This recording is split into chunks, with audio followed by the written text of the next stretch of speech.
How long? How long must I endure you, you faithless generation? The words of Jesus Christ are also the words of us priests nowadays, us concerned pastors, caring pastors. You know, we put all our faith in experts on this coronavirus, and let's face it, expert advice is all over the board.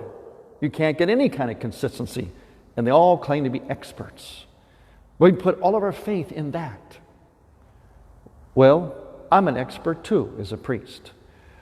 I'm an expert on things like the body and blood of Jesus Christ, and I can give you expert living testimony. In my church, for instance, the Byzantine Church, Holy Communion is distributed in both species, bread and wine. Bread is in the form of particles, leavened bread, which are in the chalice with the precious blood. And the priest takes a spoon, picks up a particle soaked in the precious blood. The person who receives opens their mouth widely. We simply drop the Eucharist in their mouth. The body, blood, soul, divinity simply dropped in their mouth. We don't put the spoon inside their mouth, and they keep their mouth open and then receive the body and blood of Christ. Then we go to the next person, so on. I've been doing that all during my priesthood.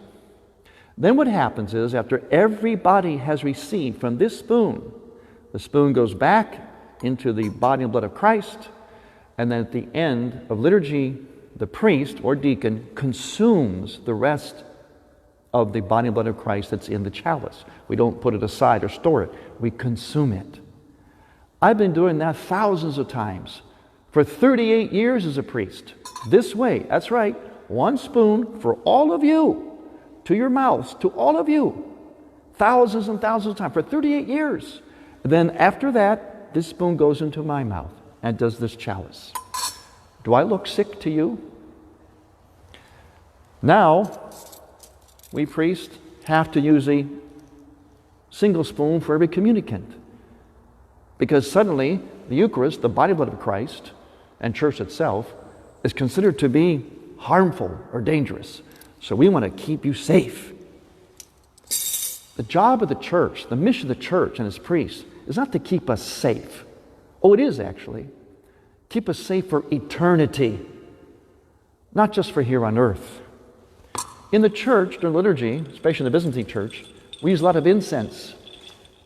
This incense is known scientifically, since we all love expert testimony.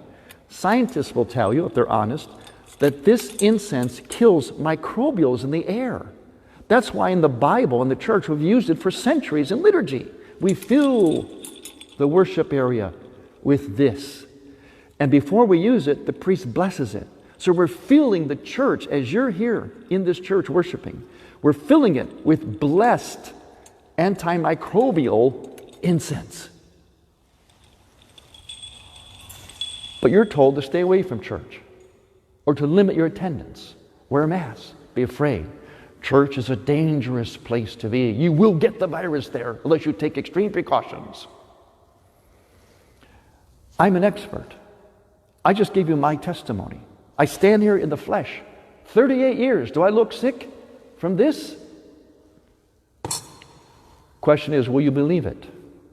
Or you believe the anonymous, varied, all over the board experts that this place and this is dangerous. Watch out. Approach at your own risk. Do priest testimonies matter?